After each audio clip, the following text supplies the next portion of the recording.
Dear friends, welcome to education heaven. मैं assistant professor Anand Prakash आपके अपने यूट्यूब चैनल शिक्षा स्वर्ग में आपका स्वागत करता हूं। दोस्तों, विनर वो होता है जो हारने के बाद भी एक और प्रयास करता है। यानी कि जिंदगी में यह जरूरी नहीं कि एक बार ही सफलता मिल जाए, आपको कोशिश करती रहनी चाहिए और लाइफ में आगे बढ़ते रहने चाहिए। दोस्तों, यदि आपको मेरा वीडियो अच्छा लगता है, हेल्पफुल लगता है तो लाइक करें, सब्सक्राइब करें, वो बेल आइकन को दबा दें ताकि आने वाले वीडियो की नोटिफिकेशन आपको मिल सके। विद्यार्थीगण, जब भी आप सुबह उठे तो अपने लिए एक गोल सेट करें कि आज हमें किस किस टॉपिक को पढ़ना है और उस टॉपिक को एक जगह लिख कर रख ले और अपना पूरा दिन उस लक्ष्य को प्राप्त करने में, अचीव करने में लगा दे। दोस्तों, आज के इस वीडियो में हम पॉलिटिकल साइंस का चैप्टर नंबर 3 पढ़ेंगे, जिस चैप्टर का नाम है सत्ता में भागीदारी की कार्यप्रणाली। चलते हैं प्रश्नों की ओर। क्वेश्चन नंबर 1, कौन सा देश सत्ता में भागीदारी का श्रेष्ठतम प्रतिमान है? भारत, बेल्जियम, श्रीलंका, बांग्लादेश। तो आपका आंसर है बेल्जियम। क्या होगा? बेल्जियम। तो यहां देखते हैं हम सत्ता की भागीदारी क्या होती है। जब किसी शासन व्यवस्था में हर सामाजिक समूह और समुदाय की भागीदारी सरकार में होती है, यानी कि सब मिलकर रहते हैं, मिलकर काम करते हैं, उनकी भागीदारी शामिल होती है, तो उसे ही हम सत्ता की साझेदारी कहते हैं। नेक्स्ट प्रश्न, क्वेश्चन नंबर 2, भारत में सत्ता के वितरण के उद्देश्य से कितनी सूचियां बनाई गई है? 1, 2, 3 या 4? आपका आंसर होगा 3। नेक्स्ट प्रश्न, क्वेश्चन नंबर 3,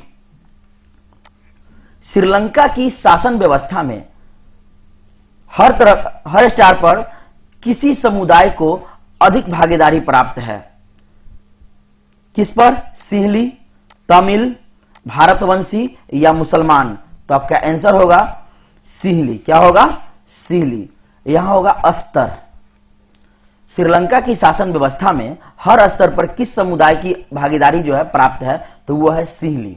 अब सिंहली क्या है, जानते हैं इसके बारे में।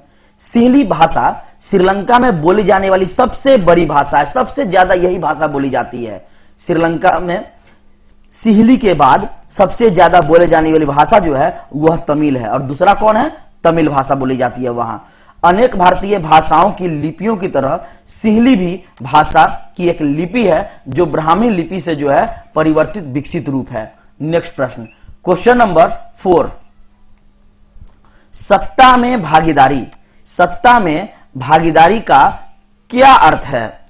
सरकार के निर्णय में जनता की भागीदारी। बिल्कुल, सरकार जो भी निर्णय लेती है उसमें जनता की भागीदारी होनी चाहिए, सही है। निर्णय की प्रक्रिया को प्रभावित करना, सही है।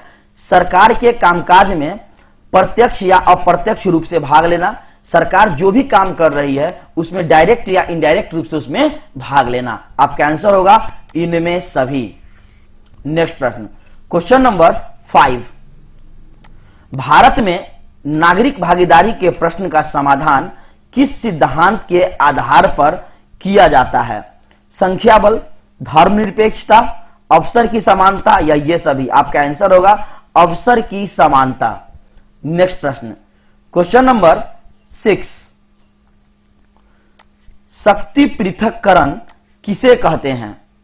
विधायिका और कार्यपालिका के बीच शक्ति का बंटवारा, विभाजन, विधायिका और न्यायपालिका के बीच शक्ति का विभाजन, केंद्र सरकार और राज्य सरकारों के बीच शक्ति का विभाजन, विधायिका, कार्यपालिका और न्यायपालिका के बीच शक्ति का विभाजन। यही आपका आंसर सही होगा। विधायिका, कार्यपालिका और न्यायपालिका के बीच जो है शक्ति का विभाजन ही शक्ति पृथक्करण जो है कहलाता है, यानी शक्ति का बंटवारा इन तीनों के बीच है, विधायिका, कार्यपालिका और न्यायपालिका के बीच। नेक्स्ट प्रश्न, क्वेश्चन नंबर 7, 16वीं लोकसभा में महिला सदस्यों की संख्या कितनी थी? 60, 65, 70 या 75? तो आपका आंसर है 65। कितना है? 65। 16वीं लोकसभा में महिलाओं सदस्यों की संख्या जो है 65 है, 65 है। नेक्स्ट प्रश्न, क्वेश्चन नंबर 8, पटना नगर निगम के प्रधान को क्या कहते हैं?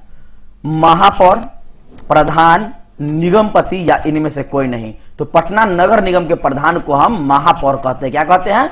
महापौर कहते हैं। अब महापौर क्या होता है? महापौर किसी नगर के प्रशासक को कहते हैं।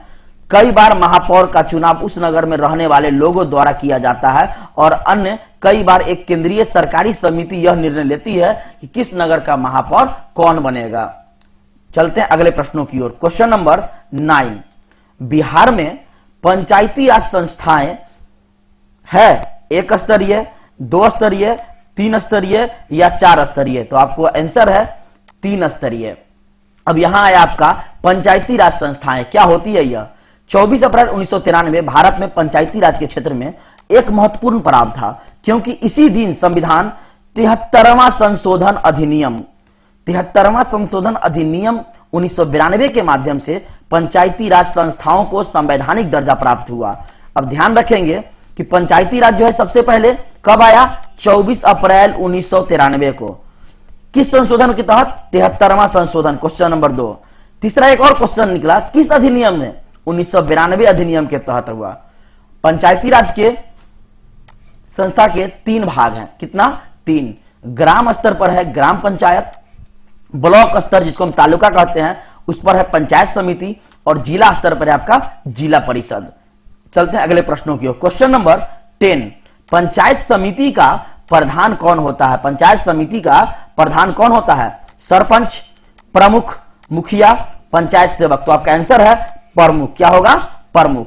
बिहार पंचायत राज अधिनियम 2006 की धारा 34 से लेकर धारा 61 तक में पंचायत समिति के सारे कार्यों को सम्मिलित किया गया। जितना भी काम होती है पंचायत समिति के तहत वो धारा 34 से लेकर धारा 61 तक लिखी गई है।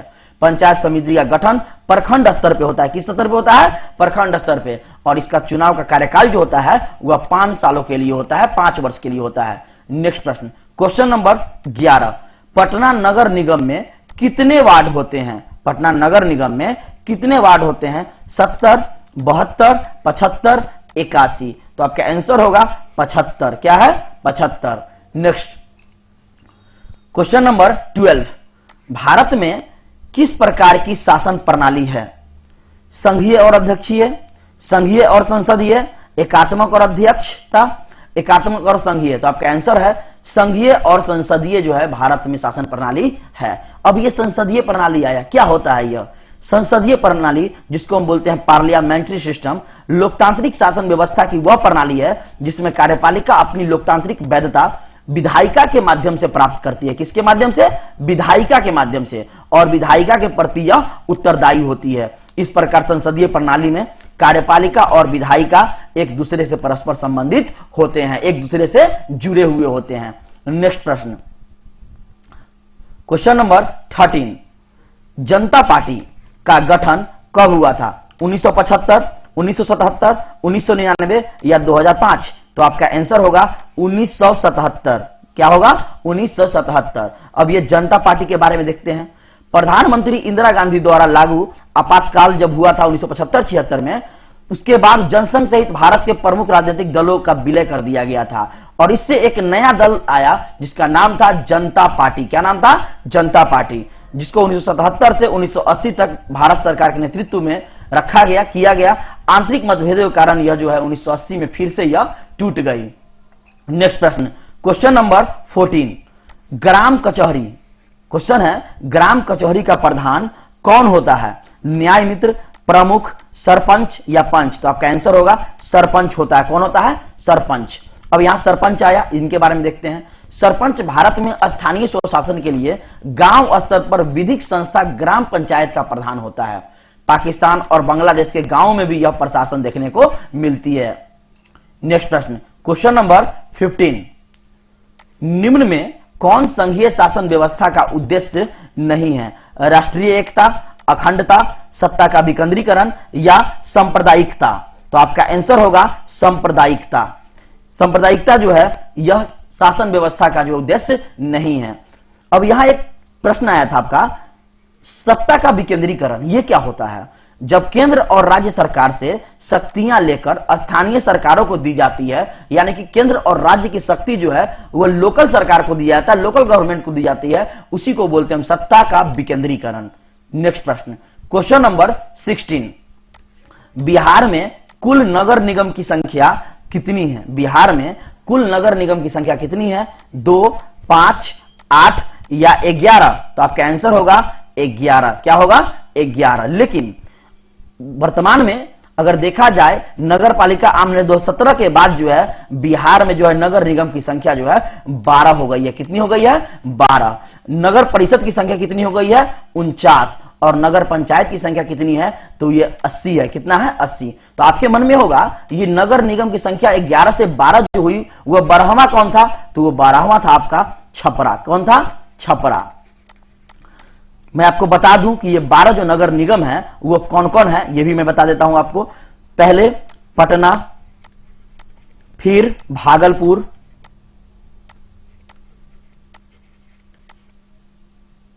लिखने में थोड़ा प्रॉब्लम्स हो रही है, उसके बाद मुजफ्फरपुर, उसके बाद गया, बिहार शरीफ,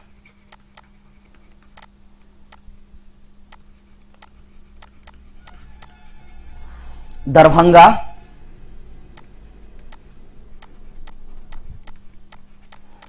आरा, बेगूसराय, पूर्णिया,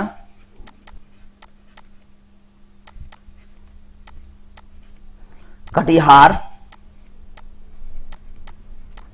मुंगेर। तो ये आपका 12 रहा। 1, 2, 3, 4, 5, 6, 7, 8, 9, 10, 11, 12। आप कॉपी कलम निकालकर इसको नोट कर ले। बिहार में कुल जो नगर निगम है 12, यही आपका है। और सबसे अंतिम 12वां कौन है? तो ये छपरा है आपका। नेक्स्ट प्रश्न, क्वेश्चन नंबर 17। सरपंच अधिकतम कितने रुपयों तक के मामलों की सुनवाई कर सकता है? तो वह 20,000, 5,000, 10,000, 2,000, 5,000, 10,000 या कोई नहीं। तो आपका आंसर होगा 10,000। सरपंच जो अधिकतम 10,000 रुपए तक के मामलों की सुनवाई कर सकता है। नेक्स्ट प्रश्न, क्वेश्चन नंबर 18। ग्राम पंचायत का बजट कौन पास करता है? ग्राम पंचायत का बजट कौन पास करता है? जिला परिषद, मुखिया, पंचायत समिति या ग्राम सभा? आपका आंसर होगा ग्राम सभा। नेक्स्ट प्रश्न, जिला परिषद का कार्यकाल कितना होता है? 2 वर्ष, 6 वर्ष, 5 वर्ष, 6 वर्ष, इनमें से कोई नहीं। तो आपका होगा 5 वर्ष। लगभग ज्यादातर काल जैसे कि मुखिया का, सरपंच का, विधायक का, सबका 5 वर्ष है। कितना है? 5 वर्ष इनका कार्यकाल है। नेक्स्ट प्रश्न, क्वेश्चन नंबर 20। गठबंधन सरकार की पकड़ प्रशासन पर होती है? ढीली, मजबूत, कठोर या कोई नहीं। तो गठबंधन सरकार जहां मिलकर लोग काम करेंगे, मिलजुल कर, तो वहां क्या होगी? ढीली होगी सरकार। गठबंधन सरकार अब क्या होता है? गठबंधन सरकार एक संसदीय सरकार की कैबिनेट होती है जिसमें कई राजनीतिक दल सहयोग करते हैं, जिससे गठबंधन के भीतर किसी भी एक दल का प्रभुत्व कम रहता है। इस व्यवस्था का आम कारण यह है कि कोई दल अपने बलबूते संसद में बहुमत प्राप्त नहीं कर सकता है। ऐसे समझिए, मान लेते हैं चुनाव हुआ और उसमें जो है किसी सरकार को 275 पर जीत है और उसको 273 आ गया, यानी कि वह पूर्ण बहुमत से उसको नहीं मिल पाया। तो 2 जो कम गया वह 2 वोट के लिए किसी और से मिल जाए, वही हो गया गठबंधन की सरकार, यानी कि मिलकर सरकार बनाना, उसे कहते हैं गठबंधन की सरकार। Next question, question number 21।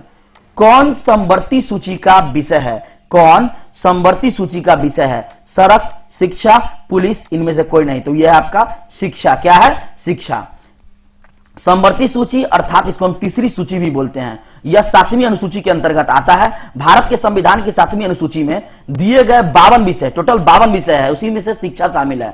हालांकि अंतिम विषय को 47वां स्थान दिया गया था। यह सूची है, इसमें राज्य सरकार और केंद्र सरकार दोनों के साझा अधिकारों को वर्णित रहता है। विधायी खंड को 3 भागों में बांटा गया है, वह है संघ सूची, राज्य सूची और समवर्ती सूची। यानी संघ सूची और राज्य सूची दोनों में जहां हो वो होगा समवर्ती सूची। नेक्स्ट प्रश्न, सत्ता का विकेंद्रीकरण, क्वेश्चन नंबर 22। सत्ता का विकेंद्रीकरण कब हुआ? 1990, 1991, 1992 या 1995? तो आपका आंसर होगा 1992 में हुआ। सत्ता का विकेंद्रीकरण कब हुआ? 1992 में हुआ। Question number 23। किस प्रधानमंत्री के नेतृत्व में प्रथम बार गैर कांग्रेस सरकार बनी थी? तो मोरारजी देसाई, जवाहरलाल नेहरू, चौधरी चरण सिंह या इंदिरा गांधी? तो आपका आंसर है मोरारजी देसाई। सभी प्रश्न बहुत ही महत्वपूर्ण है और यह भी प्रश्न 2 बार आपका एग्जाम में पूछा गया है, बोर्ड एग्जाम में। नेक्स्ट प्रश्न, क्वेश्चन नंबर 24। बिहार में कितनी आबादी पर पंचायत समिति का एक सदस्य चुना जाता है? 1500, 2000, 7000 या 5000? तो आपका आंसर है 5000। बिहार पंचायत राज अधिनियम 2006 की धारा 34 से लेकर धारा 61 तक पंचायत समिति के सारे कार्यों को सम्मिलित किया गया है। पंचायत समिति का गठन यह प्रखंड स्तर पे होता है। किस स्तर पे होता है? प्रखंड स्तर पे होता है। और आज का आखिरी प्रश्न है आपका 25। नगर पंचायत में सदस्यों की संख्या होती है 10 से 20, 20 से 25, 30 से 35 या 35 से 40? तो आपका आंसर है 10 से 20। दोस्तों, जितने भी क्वेश्चन मैंने आपको बताया है ये सब एग्जाम के लिए बहुत ही महत्वपूर्ण है। यदि आपको मेरा वीडियो अच्छा लगता है तो लाइक करें, शेयर करें, सब्सक्राइब करें। मिलते हैं अगले वीडियो में। Thank you very much.